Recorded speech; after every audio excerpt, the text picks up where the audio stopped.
ano, yung recent development, yung sinasabi gano'n raw, yung yung i-require na raw sa ano, yung ikakantahin daw yung bagong Pilipinas hymn na yan. Bagong lipo. Para bang, what I can see here is what the fuck. Yung ano, tapos nakita ko ang lyrics, tapos nakita ko yung snippet ng lyrics niya na para bang there is a line there na para bang na-trigger ko, sabi ko yung ano na nabaguhin ang dapat, yung somewhere along the line na baguhin ang dapat baguhin. At the hell, PRRD already did that. Binago na ni Tatay Digong ang dapat baguhin. All that BBM needs to do is to continue and to maintain. Bakit? Anong klaseng pagbabago gusto niya? Yung parang gusto niyang i-undo yung ginawa ni PRRD? Kasi yun na naisip ko, kasi semantically speaking, baguhin ang dapat baguhin. They may also mean to undo kung anong ginawa ni PRRD. Hindi ba?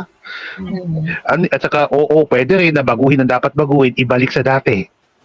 Yung mga tanimbala na yan, yung mga rotating brownouts, yan ba yung gusto ba niyang bagong Pilipinas na ano niya?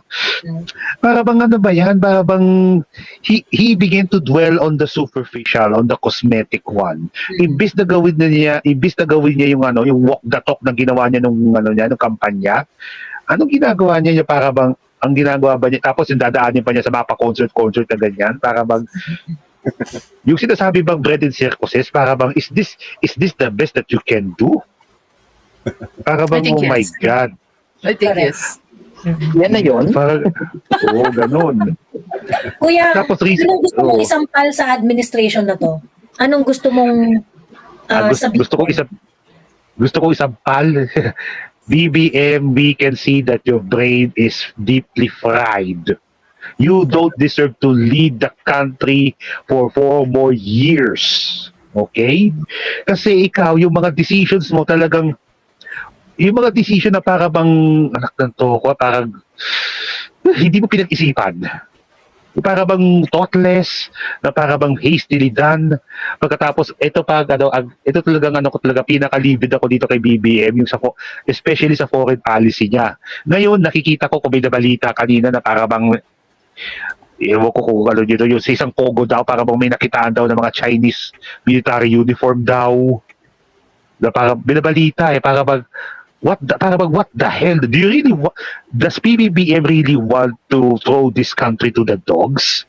Para bang he really wanted to, gusto ba niya ng replay ng World War II? Yan ba ang gusto niyang mangyari? At saka yung ay nako, nagpakatuta talaga na naman si BBM. At saka isa pang dami kong tapos yung inano ni Miss Sas na na kaya daw eager, ewan ko lang kung tama ba to, gano'n ko, kaya daw eager daw na ipa-aresto daw ng ICE, ipa-aresto daw si Tatay Digong kung buwaba ng warat ng ICC, para bang it has to do something about what he kung ano ang pinalagan ni Tatay Digong 11 years ago about Davao City, anong plano ng Amerika sa Davao City.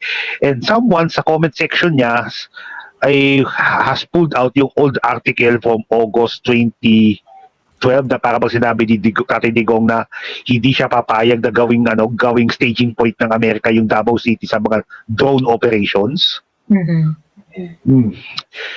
Ano yan? Para bang ba yan, PBBM? Wala ka bang paninindiga? Para bang nagpakatuta ka? Para bang naalala ko pa yung sinabi mo noon na para bang wag mong na yung about sa Amerika na yan. Tapos does that have something to do with China, BBBM, yung inano mo? Para bang you said that para bang sa natin sa Press Philippines, you said na wag mong idadrag ang Amerika because you said it's some interview mo kata kay Boy Abuda, it's a recipe for disaster.